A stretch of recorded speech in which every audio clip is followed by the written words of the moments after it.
Hello friend, Neetu Unacademy centre में आपका स्वागत है। तो इस वीडियो में बात करेंगे पर्यावरण अध्ययन के बारे में।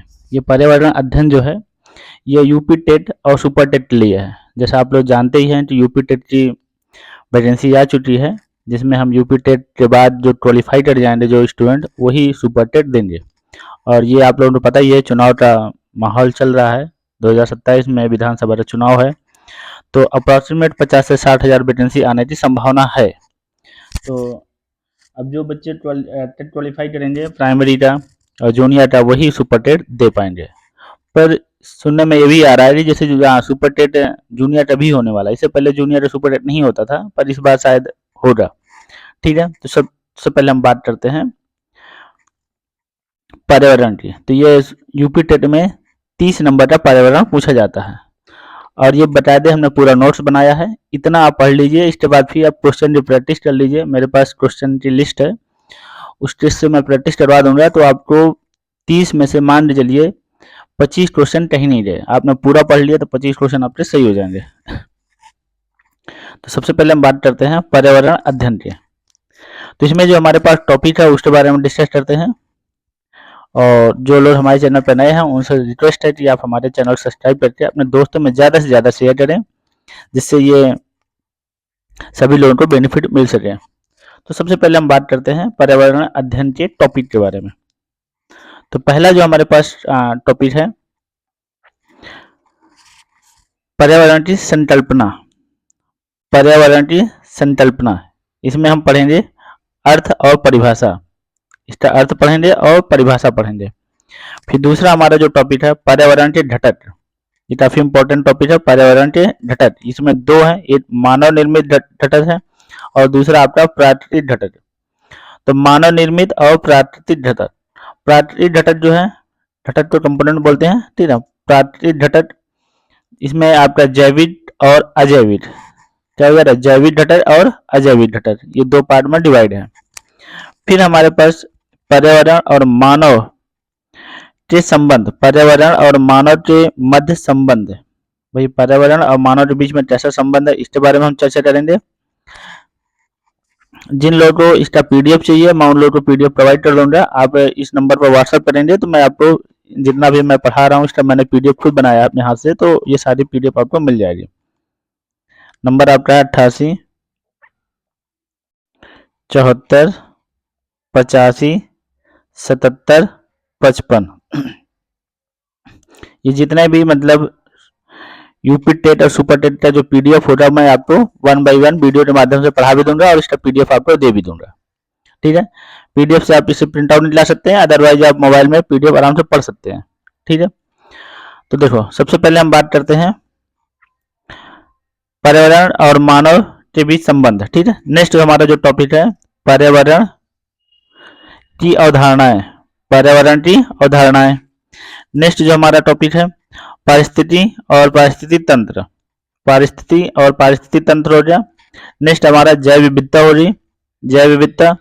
इसके बाद नेक्स्ट हमारा जो टॉपिक है पर्यावरण संरक्षण, ये काफी इंपॉर्टेंट है। पर्यावरण संरक्षण, इसमें आपके कई सब टॉपिक हैं। जैसे हमारे पास प्रमुख आंदोलन, हमको प्रमुख आंदोलन पढ़ने हैं, प्रमुख सम्मेलन पढ़ने हैं, इसके बाद प्रमुख संस्थाएं पढ़नी है, इसके बाद प्रमुख पुरस्कार, जो पुरस्कार दिए गए हैं, ठीक है, पर्यावरण से रिलेटेड जो भी पुरस्कार दिए गए हैं। इसके बाद फिर प्रमुख दिवस, ये हमें इसमें इतना पढ़ना है पर्यावरण संरक्षण में। इसके बाद फिर नेक्स्ट हमारा जो है वन्य जीव संरक्षण। वन्य जीव संरक्षण भी बहुत काफी इंपॉर्टेंट टॉपिक है। इसमें समान प्रावधान, सबसे पहले इसका प्रावधान, वन्य जीव संरक्षण का क्या प्रावधान है उसके बारे में पढ़ना है। राष्ट्रीय उद्यान कहाँ कहाँ पर वन्य जीव संरक्षण है। इसके बाद वन्य जीव अभ्यारण्य पढ़ने हैं, इसमें वन्य जीव अभ्यारण्य। इसके बाद फिर जैव मंडल और आरक्षित क्षेत्र, जैव मंडल और आरक्षित क्षेत्र भी हमको इसी में पढ़ना है। इसके बाद नेक्स्ट हमारा जो टॉपिक रहेगा पर्यावरण में, ये हमारा हो जाएगा पर्यावरण प्रदूषण। पर्यावरण प्रदूषण, इसके बाद फिर नेक्स्ट हमारा ऊर्जा, इसके बाद जलवायु, इसके बाद फिर बायोड। ठीक है, जलवायु परिवर्तन और बायोड, इतने हमको टॉपिक पढ़ने हैं। कुल मिलाकर ये यूपी टेट का सिलेबस है। यूपी टेट में जितना पर्यावरण दिया हुआ इतना पढ़ लेते हैं तो सुपर टेट के लिए पूरा सफिशिएंट है। मतलब कि सुपर टेट में सिलेबस कम है as compare to UP TET में, ठीक है। टेट में ज्यादा है, सुपर टेट में कम है। तो आपको हमको पहला जो हमारा पड़ाव है वो क्या है, यूपी टेट है। तो यूपी टेट के अकॉर्डिंग हमको पर्यावरण पूरा कंप्लीट करना है। अब देखो, अब हम बात करते हैं पर्यावरण क्या होता है। सबसे पहले बात करते हैं पर्यावरण क्या होता है। तो पर्यावरण दो शब्द से मिलकर बना हुआ है। देखो पर्यावरण, पर्यावरण तो हम हिंदी और अंग्रेजी दोनों में शब्द देखेंगे। पर्यावरण दो शब्द से मिलकर बना है, ये भी इंग्लिश में भी और हिंदी में। तो सबसे पहले हम बात करते हैं हिंदी में। हिंदी में जो पर्यावरण, ये हमारा पर्यावरण हिंदी और अंग्रेजी। हिंदी में क्या बोलते हैं, परि प्लस आवरण। क्या होता है, परि प्लस आवरण। परि मीन्स होता है चारों ओर, और आवरण मतलब घिरा हुआ। परि मीन्स होता है चारों ओर, आवरण मतलब घिरा हुआ, घेरना, ठीक है। और ना जीवों से, जिससे घिरा हुआ है, जीवों से, ठीक है। तो जीवों से जो मतलब चारों ओर से घिरा हुआ है वही हमारा सब क्या है, पर्यावरण कहलाता है, वही पर्यावरण है। पर्यावरण कोई पूछे पर्यावरण कहाँ से लिया गया है, तो पर्यावरण जो है ये संस्कृत भाषा का मूल शब्द है। किस भाषा का है, ये संस्कृत भाषा का मूल शब्द है। पर्यावरण जो हमारा संस्कृत भाषा का मूल शब्द है। अब देखो इसको इंग्लिश में इन्वायरमेंट बोलते हैं। इंग्लिश में क्या बोलते हैं, इन्वायरमेंट। अब इन्वायरमेंट कहाँ से लिया गया है, इन्वायरमेंट लिया गया फ्रेंच भाषा से। कहाँ से लिया गया, इन्वायरमेंट हमें फ्रेंच से लिया गया। फ्रेंच से हमारा इन्वायरमेंट लिया गया था, जिसमें इन्वार्म, इन्वार मीन्स होता है पड़ोस, पास पड़ोस, ठीक है। पास पड़ोस के जीव के बारे में, ठीक है, हम क्या करते हैं, स्टडी करते हैं। तो पास पड़ोस के जीव के बारे में स्टडी करना ही हमारा क्या कहलाता है, इन्वायरमेंट कहलाता है। तो यहाँ तक सबको समझ में आ गया। देखो लिखा हुआ पीडीएफ है, आपको समझाने मैं समझा दूंगा, इसके बाद फिर आपको, अगर मैं यही चीज लिख लिख के बताऊंगा तो फिर समय लगेगा, क्योंकि मैं लिखूंगा, पहले बोलूंगा फिर लिखूंगा, फिर आप सुनेंगे तो उसमें टाइम लगेगा। मैंने लिखा हुआ है पूरा नोट्स, आप इसको उठा के पढ़ना है, मैं केवल समझा दे रहा हूँ। तो सबसे पहले हमें पर्यावरण की परिभाषा समझ में आई। पर्यावरण परिभाषा क्या है, परि प्लस आवरण। परि मतलब चारों ओर, आवरण मीन्स आपका घिरा हुआ। जिससे घिरा हुआ, जीवों से। जीवों से चारों ओर का घिरा हुआ जो क्षेत्र होता है उसी को हम क्या बोलते हैं, पर्यावरण बोलते हैं। अब देखो सबसे पहले बात करते हैं, पर्यावरण शब्द संस्कृत भाषा का मूल शब्द है। जिसका क्वेश्चन कई बार पूछा गया है, पर्यावरण किस भाषा का मूल शब्द है, हिंदी, संस्कृत, उर्दू, ठीक है, फारसी। इस तरह से कोई भी लैंग्वेज ऑप्शन दे देगा। तो ये हमारा किसका है, संस्कृत भाषा का मूल शब्द है। फिर हमारे पर्यावरण हिंदी परिप्रेक्ष्य से, यह हिंदी परिप्रेक्ष्य में दो शब्दों से मिला, परि प्लस आवरण। परि प्लस आवरण से मिलकर बना हुआ है, ठीक है, मिल से बनता है, जिसका अर्थ चारों ओर घेरना होता है। जिसका अर्थ चारों ओर घेरना होता है। इस आधार पर हम कह सकते हैं कि जीवों को चारों ओर से घेरे हुए है, ठीक है, इसका पर्यावरण कहलाता है, ठीक है। जो चारों तरफ से जीवों को घेरे हुए है वही हमारा क्या कहलाता है, पर्यावरण कहलाता है। अब देखो, अब अंग्रेजी में पर्यावरण जो अंग्रेजी में क्या बोलते हैं, इन्वायरमेंट। अंग्रेजी में बोला जाता है इन्वायरमेंट, जो फ्रेंच भाषा से लिया गया है। कहाँ से लिया गया है, फ्रेंच भाषा से लिया गया है। कई बार पूछा गया है कि जो इन्वायरमेंट किस भाषा से लिया गया है, वो फ्रेंच भाषा से लिया गया है। और जो पर्यावरण है वो किससे लिया गया है, वो संस्कृत भाषा से लिया गया है, ठीक है। इसके बाद इन्वायरमेंट फ्रेंच भाषा से लिया गया है। इन्वायरमेंट जो हमारा फ्रेंच भाषा से लिया गया है, इसे इन्वार्न, ठीक है, क्या बोलेंगे, इन्वार्न। इन्वार्न शब्द से बना हुआ है, इन्वार शब्द से बना हुआ है। इन्वार जिसका अर्थ होता है पास पड़ोस। इन्वार शब्द का अर्थ क्या होता है, इन्वार, इन्वार शब्द का जो अर्थ होता है पास पड़ोस। जीवों को जो उसके पास पड़ोस की वस्तुओं से प्रभावित करता है, पास पड़ोस की वस्तुओं को प्रभावित करता है, उसी को हम क्या बोलते हैं, पर्यावरण बोलते हैं, ठीक है। जीवों के पास पड़ोस की वस्तु को जो प्रभावित करता है, जैसे जहां पर लोग रह रहे हैं वहां का इन्वायरमेंट प्रभावित होता है, तो वही हमारा क्या पर्यावरण कहलाता है। वर्तमान समय में जो वस्तुएं हमें प्रभावित करती हैं, वो हमारा पर्यावरण कहलाता है, ठीक है। हमारे चारों तरफ जो चीजें होती है वो हमको प्रभावित करती हैं, तो वही हमारा क्या है, पर्यावरण कहलाता है। जैसे हम क्लास में जाकर पढ़ाएं तो ये क्लासरूम हमारा क्या हो जा रहा है, पर्यावरण हो जाएगा, वो हमारा क्या है, पर्यावरण। अब वहां पर जो भी सिस्टम लगा हुआ है वो सब क्या है, वो पर्यावरण का पार्ट हो जाएगा। क्लियर है यहाँ तक, पर्यावरण समझ में आ जाए उसकी परिभाषा। अब हम बात करते हैं पर्यावरण के घटक।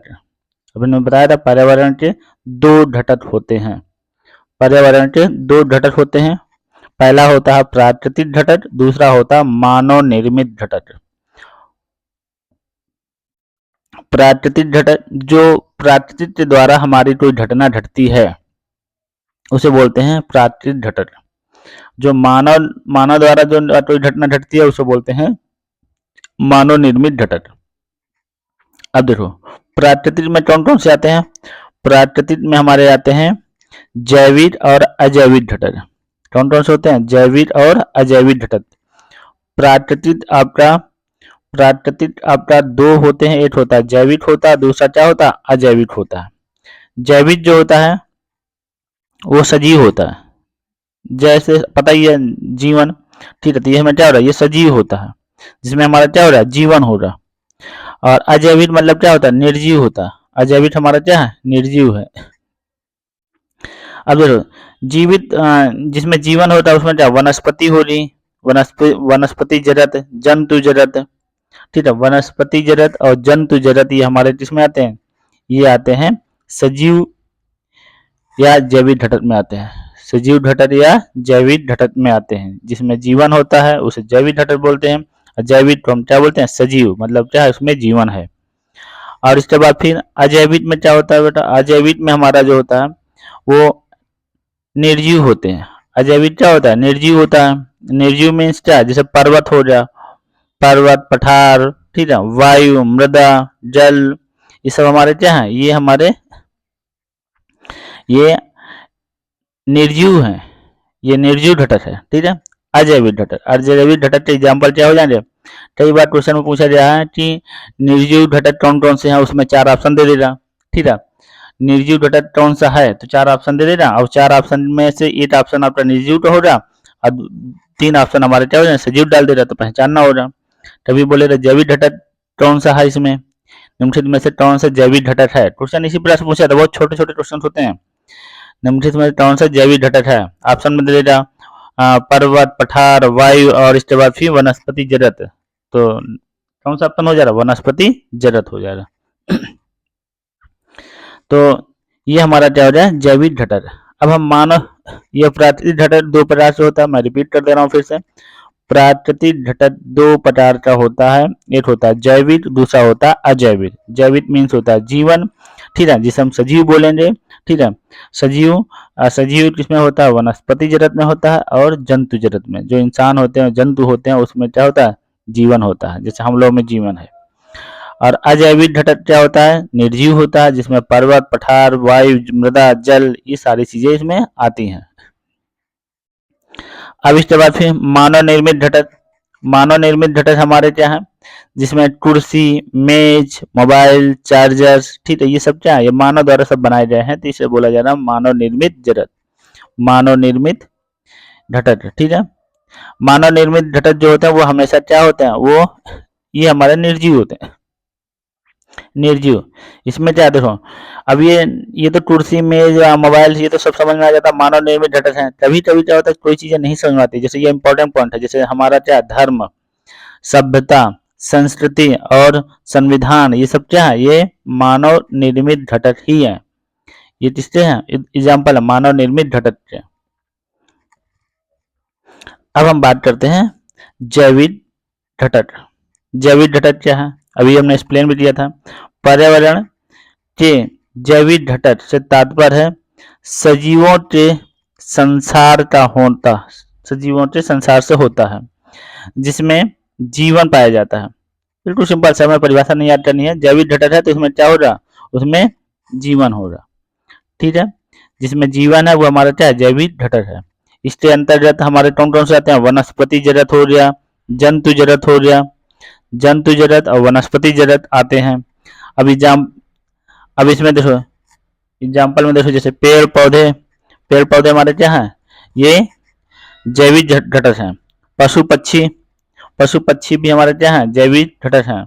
मनुष्य हो गया और अन्य सूक्ष्म जीव या कीट जो होते हैं वो सब क्या हैं, वो हमारे अन्य सूक्ष्म जीव जो होते हैं, छोटे छोटे जो जीव होते हैं वो सब क्या है, वो जैविक घटक में ही आते हैं। ठीक है, वो सब जैविक घटक के एग्जाम्पल हैं। नेक्स्ट जो हमारा है अजैविक घटक। अभी हमने बताया था अजैविक घटक में क्या होता है, इससे तात्पर्य है निर्जीव तत्वों से, जिससे तात्पर्य निर्जीव तत्वों के ऐसे संसार से होता है जो प्राकृतिक के द्वारा निर्मित किए जाते हैं। ये जो घटक है ये किसके द्वारा बनाए गए हैं, ये प्राकृतिक के द्वारा बनाए गए हैं, नेचुरल होता है। ठीक है, इसे हमने बनाया नहीं है, नेचुरली है। तो प्राकृतिक के द्वारा बनाया गया नेचुरल है। तो इसमें क्या है, इसमें जीव नहीं होता है, इसमें जीव नहीं होता है। एग्जाम्पल में देखो, जैसे हमारे पास पर्वत, जल, चंद्रमा, पठार, दिन, मृदा, रात, वायु, दिन रात, मृदा, ठीक है, सूर्य इत्यादि बहुत सारे हो सकते हैं। ये सब हमारे क्या है, ये हमारे अजैविक घटक हैं। ठीक है, मैं भाई एग्जाम्पल रिपीट कर ले रहा हूँ। पर्वत, जल, चंद्रमा, पठार, दिन रात, मृदा, वायु, सूर्य इत्यादि, इस तरह से बहुत सारे हमारे क्या हैं, ये हमारे मानव। अब हमारे ये जैविक अजैविक घटक हैं। अब हम बात करेंगे मानव निर्मित घटक। मानव निर्मित घटक कौन कौन से होते हैं। अब इसमें एग्जाम्पल्स में बहुत सारे हो सकते हैं, जैसे हमारी कुर्सी, मेज, पंखा, एसी। ठीक है, ये सब हमारे क्या मानव निर्मित घटक है। अब इसको इधर परिभाषा क्या होती है, पर्यावरण के मानव निर्मित घटक से तात्पर्य है निर्जीव। तो ध्यान रखना, निर्जीव हमारा अजैविक में भी होता है और मानव में भी क्या होता है, निर्जीव तत्व। निर्जीव तत्वों के ऐसे संसार, ठीक है, ऐसे संसार से जिनके जीवों के द्वारा निर्मित किया जाता है, जो जीवों के द्वारा निर्मित किया जाता है, जो मतलब हमारे द्वारा निर्मित किया जाता है या किसी जीव के द्वारा निर्मित किया जाता है। ठीक है, तो वो हमारे क्या होते हैं, वो हमारे मानव निर्मित घटक कहलाते हैं। इसमें हमारा क्या एग्जाम्पल में कुर्सी, मेज, पंखा, एसी, धर्म, संस्कृति, सभ्यता इत्यादि, ये सब संविधान, ये सब किससे है, मानव निर्मित ही है। मानव निर्मित निर्जीव है। ध्यान रखना, कभी कभी पूछ लेता धर्म कैसा मतलब है। ठीक है, धर्म जो है कौन सा घटक है, तो ये हमारा क्या हो जाए, धर्म जो है मानव निर्मित घटक है। एक क्वेश्चन पूछा गया था, टेस्ट ट्यूब बेबी निम्नलिखित में से किसका उदाहरण है। ठीक है, टेस्ट ट्यूब बेबी निम्नलिखित में से किसका उदाहरण है, जिसमें हमारा क्या जैविक, अजैविक, इसके बाद फिर जैविक, अजैविक, इसके बाद फिर मानव निर्मित। अब देखो, लोग ये कहेंगे कि टेस्ट ट्यूब बेबी जो होता है वो मानव द्वारा ही किया जाता है। ठीक है, तो इसको क्या बोलेंगे, मानव निर्मित।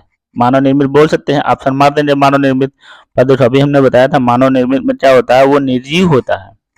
मानव निर्मित क्या होता है, वो निर्जीव होता है। और टेस्ट ट्यूब बेबी जो होता है, वो बेबी हुआ तो उसमें सजीव, उसमें जीवन आ गया, तो कैसा हो जाएगा, वो जैविक घटक हो जाएगा। ठीक है, कैसा हो जाएगा, वो जैविक घटक में पहुंच जाएगा। ठीक है, कई बार पूछा गया है, ये क्वेश्चन काफी इंपॉर्टेंट है। इसमें गलतियां करते लोग मानव निर्मित घटक लगा देते हैं, मानव निर्मित घटक नहीं है। रीजन आपको समझ में आया, मानव निर्मित घटक और अजैविक घटक दोनों क्या हैं, ये दोनों क्या है, निर्जीव हैं। और निर्जीव, अब टेस्ट ट्यूब बेबी क्या है, निर्जीव नहीं है, वो सजीव है, इसलिए इसका आंसर क्या हो जाएगा, जैविक घटक हो जाएगा। क्लियर है यहाँ तक। अब इसके बाद फिर हम बात करते हैं मानव और पर्यावरण के से संबंध। मानव और पर्यावरण के साथ संबंध। अब देखो, मानव और पर्यावरण के साथ संबंध कैसा है, जैसे हम हैं और पर्यावरण के बीच में हमने कैसा संबंध बना रखा है, तो इस तरह से हमारे पुराने बुजुर्ग जो हैं, ठीक है, उन्होंने कैसा संबंध बनाया था। ठीक है, तो ये हम बात करेंगे पर्यावरण के आदि मानव काल से। आदि मानव काल में पर्यावरण के साथ क्या संबंध था। फिर जैसे आदि मानव काल के बाद पाषाण काल, फिर पाषाण काल के बाद हमारा क्या नवपाषाण काल, इस तरह से हमारा चेंजेस होता गया। तो उसमें हर समय जो है पर्यावरण में परिवर्तन होते गए, तो वही हमारा संबंध देखना है। तो सबसे पहले हम बात करते हैं पर्यावरण का पहला काल। पर्यावरण का पहला काल, तो अठेटट, इसको हम बोलते हैं अठेटट काल, ये आदि मानव काल पर था। अठेटट काल जो है इसको हम सिटारी काल कहते हैं। सिटारी काल से ही समझ में आ गया है। अठेटट, अठेटट मतलब होता है किसी का आठेट करना। आठेट की हिंदी होती है, दूसरा शब्द होता है आठेट का होता है शिकार करना, ठीक है। और ये क्या, ये उस समय कब है, आदि मानव काल के समय होता था, जब आदि मानव जो हमको मतलब कुछ कोई ज्ञान था ही नहीं, हम लोग केवल फल फूल और क्या नाम है जो भी हमारे जानवर होते थे उन पर हम डिपेंडेंट होते थे, उनको मार के खाते थे, ठीक है, और कच्चा खा जाते थे। तो ये हमारा फिर धीरे धीरे बाद में उसे पका के खाना स्टार्ट कर दिया, तो वो सब अलग मैटर है। तो हमारा जो पहला जो था पर्यावरण का पहला जो काल है अठेटट काल है। अठेटट काल को हमने अठेटट काल को हमने सिकारी काल भी कहा, और सिकारी काल को ही हमने आदि मानव काल भी कहा। तो मतलब ये पहला काल जो है वो 3 नाम से जाना जाता है। कौन कौन से, अठेटट, सिकारी और आदि मानव काल।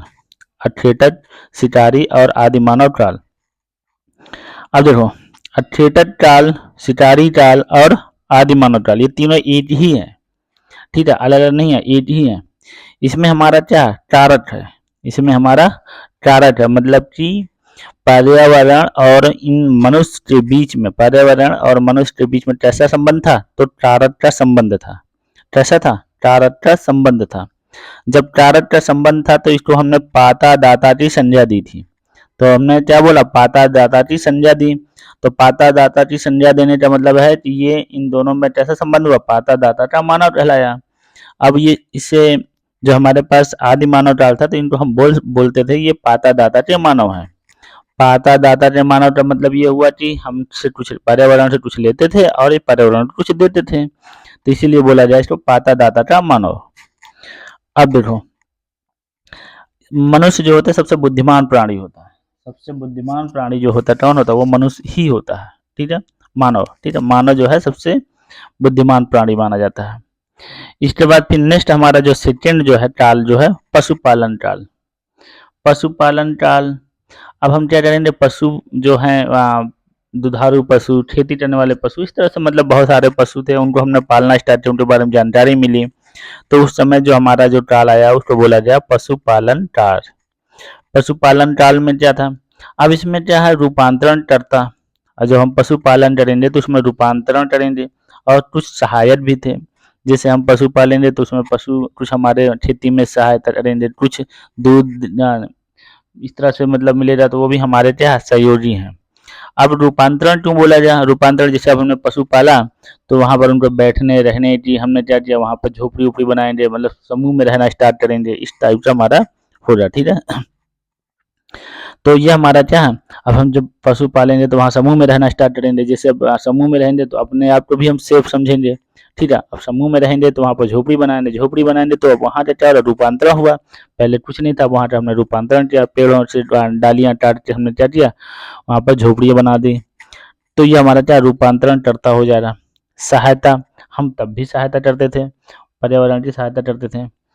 अब क्या है, जब कई लोग मतलब कि पशु पालने लगे तो साथ में रहने लगेंगे, जब साथ में रहेंगे तो क्या हो जाएगा, सामाजिक मानव कहलाएगा। तो उस काल को हमने बोला सामाजिक मानव, तो ये हमारे क्या थे, सामाजिक मानव। तो यहाँ पर देखो, यहाँ तक तो हमारा सकारात्मक प्रभाव था, पर्यावरण के साथ तो कोई दिक्कत नहीं थी, कोई छेड़छाड़ी नहीं कर रहे थे। हम जरूरत की चीजें, जैसे मान लो लकड़ी सूख गई है व पेड़ सूख गया तो वही सब चीजें हम यूज करते थे, तो उसमें कोई ज्यादा प्रभाव नहीं पड़ता था। और उससे हम मतलब जैसे पशुओं से जैसे खाद मिलती थी तो हम पेड़ों में डालते, तो मतलब वो हमारा क्या था, सकारात्मक प्रभाव था, उसमें ज्यादा कोई छेड़छाड़ी नहीं की हमने पर्यावरण के साथ। अब जो है, अब छेड़छाड़ी करना स्टार्ट करेंगे, तो तब तक हमारा क्या है, सकारात्मक प्रभाव था। अब क्या तीसरा जो काल हमारा आता है वो कृषि काल आता है। अब हमारा भाई पशुपालन हो गया, अब हमने क्या किया, खेती करना स्टार्ट किया, और जब खेती करना स्टार्ट करेंगे तो हमको खेत बनाने पड़ेंगे, जब खेत बनाएंगे तो हम क्या करेंगे, पेड़ पौधों को काटेंगे, तभी तो मैदान बनेगा, तभी तो खेत बनाएंगे।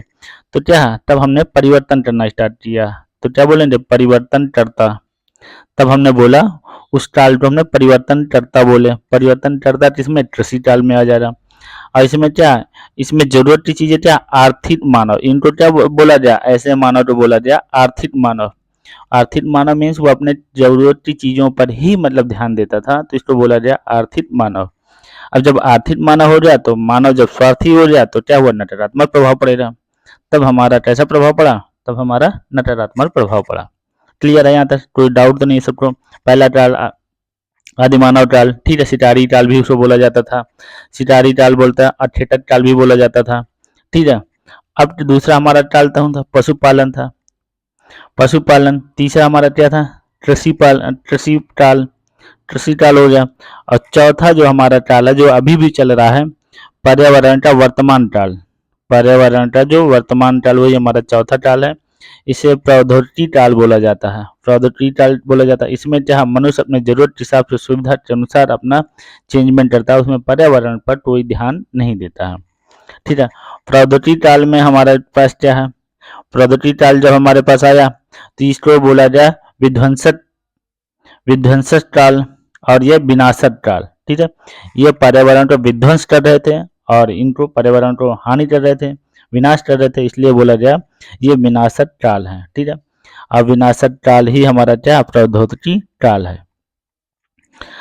यहाँ तक हमने ये चारों काल हमने समझा दिए। चार प्रकार के काल होते हैं। पहला हमारा क्या है,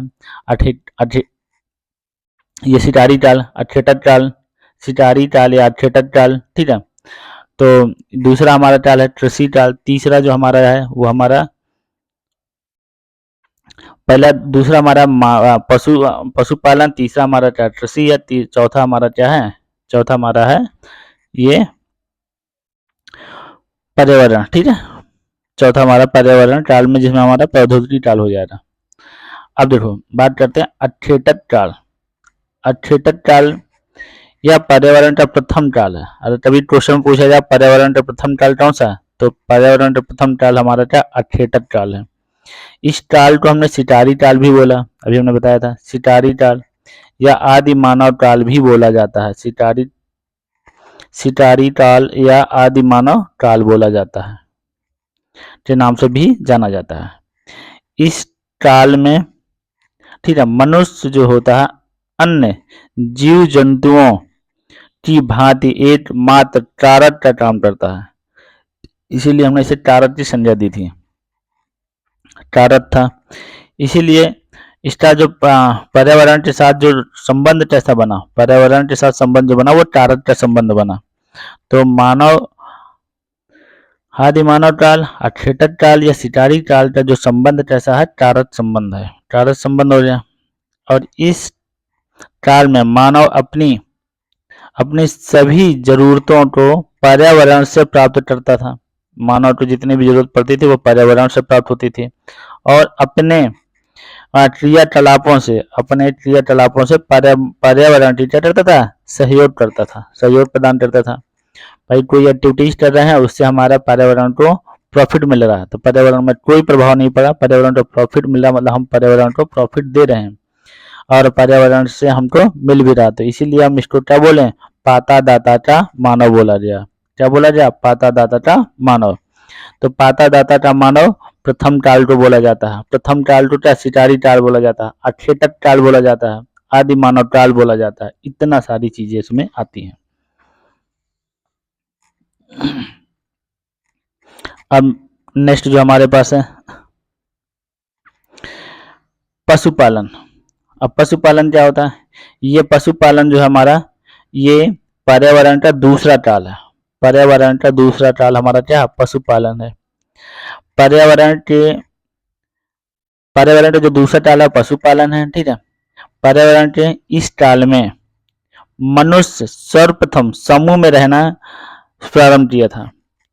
जब हमने पशुपालन स्टार्ट किया, हमने समझाया था अभी, पशुपालन में जब साथ में रहोगे, सब लोग साथ रहेंगे, पशु पालेंगे, दूध दही सब खाएंगे, और क्या नाम है, उससे हमको रात में रक्षा भी होती है। जैसे अब लाइट वहाँ जलाएंगे, मतलब कि वहाँ आग जलाएंगे, जब आग जलाया जाएगा तो जैसे रात में क्या है कि शेर, मतलब जंगली जानवर जो आते थे उनसे हमारी क्या होती थी, रक्षा हो जाती थी। तो ये सब चीज़ें हमारा हुआ था पशुपालन काल में। तो पशुपालन काल अब मनुष्य जो है वो समूह में रहना स्टार्ट किया था।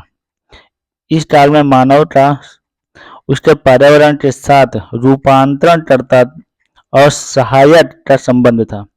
देखो वो रूपांतरण भी करता था, भाई झोपड़ी बनाते रहेगा, समूह में रहेगा तो घर बनाएगा, तो भी रूपांतरण तो होगा।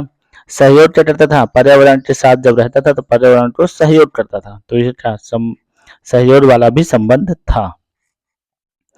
सर्वप्रथम समूह में रहने वाला काल जो हमारा है, इसी को हम सामाजिक काल भी बोलते हैं। सामाजिक काल, मानव के द्वारा इसको सामाजिक काल भी बोला गया था। पहली बार उन्होंने एक साथ रहना स्टार्ट किए थे तो इसको हमने सामाजिक काल बोला गया था। तीसरा जो हमारे पास काल है वो है कृषि काल। कृषि काल जो हमारे पास है, मानव पर्यावरण के द्वारा, ये हमारा तीसरा काल है, ठीक है। पर्यावरण का तीसरा काल हमारा क्या कहलाता है, कृषि काल। शिक्षकों से कभी पूछ लेता पहला काल क्या, दूसरा काल क्या, तीसरा काल क्या, तो तीसरा काल हमारा क्या, कृषि काल है। दूसरा काल क्या, पशुपालन है। तीसरा काल क्या, मानव आदि मानव काल है, ठीक है। अक्षेतक काल, शिकारी काल, ये हमारे क्या प्रथम में आते हैं। पर्यावरण के इस काल में मनुष्य पर्यावरण पर्यावरण के इस काल में मनुष्य सर्वप्रथम पर्यावरण के साथ छेड़छाड़ करना शुरू कर दिया था। छेड़छाड़ या परिवर्तन करना प्रारंभ किया था। क्वेश्चन कई बार पूछा गया है कि किस काल में मनुष्य ने पर्यावरण पर छेड़छाड़ करना स्टार्ट कर दिया। छेड़छाड़ करना स्टार्ट किया या परिवर्तन करना स्टार्ट किया, वो कौन सा काल है, वो थर्ड काल है, तीसरा काल है। ये कौन सा, कृषि काल। भाई कृषि करनी है तो खेती करनी है तो खेत बनाना पड़ेगा, खेत बनाओगे तो फिर पेड़ पौधे तो काटना पड़ेगा।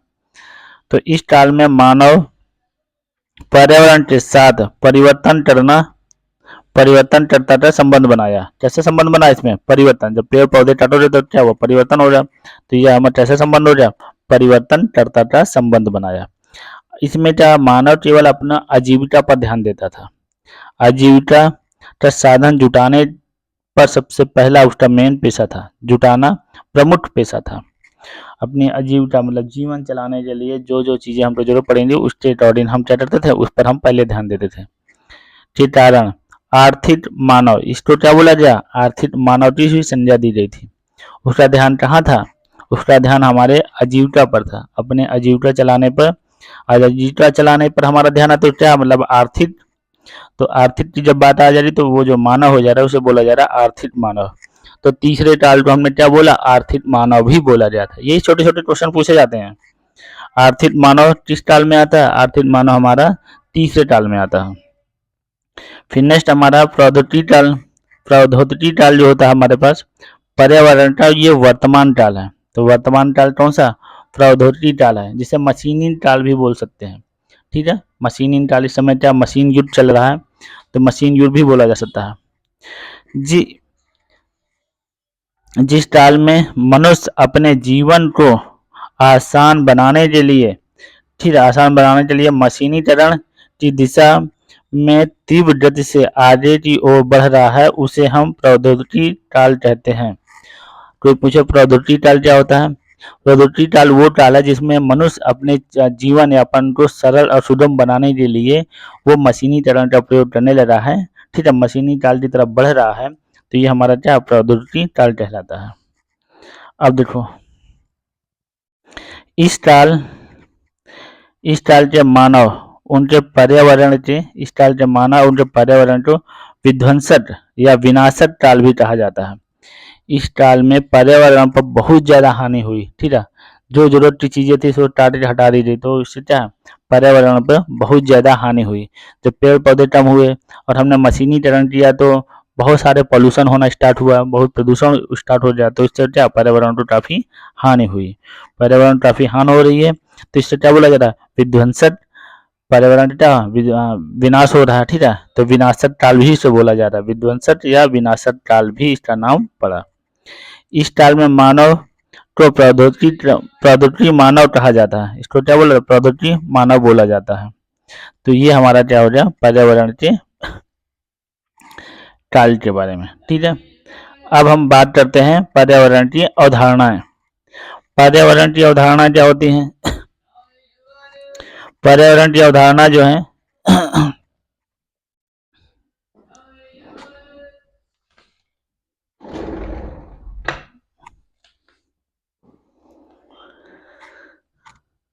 पर्यावरण की अवधारणा है,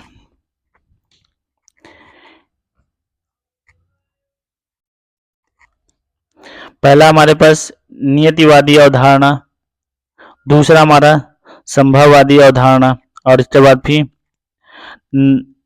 नवनियतवादी अवधारणा। ये 3 प्रकार की हमारी अवधारणाएं बनी हुई है, ठीक है। और इसके बाद फिर लास्ट जो हमारे पास है परिस्थिति अवधारणाएं। ये 4 हमको पढ़ने हैं अवधारणाओं में, ठीक है। तो सबसे पहले हम बात करते हैं नियतवादी अवधारणा। नियतवादी अवधारणा क्या होती है? नियतवादी हमारे प्राकृतिक पर डिपेंड करता है, इसको हम बोलते हैं प्राकृतिक अवधारणा। नियतवादी अवधारणा को हम बोलते हैं प्राकृतिक अवधारणा। और संभववादी अवधारणा को हम मानव अवधारणा बोलते हैं। और नियतवादी और नवनियतवादी अवधारणा ये संतुलन की स्थिति में आती है। संतुलन, सतत विकास और धारणीय विकास, सतत विकास और धारणीय विकास की जो अवधारणा है वो हमारा क्या नवनियतवादी में आता है। इसके बाद फिर पारिस्थितिक अवधारणा। पारिस्थितिक भी हमारा क्या प्राकृतिक अवधारणा में भी आती है, प्राकृतिक अवधारणा में आती है।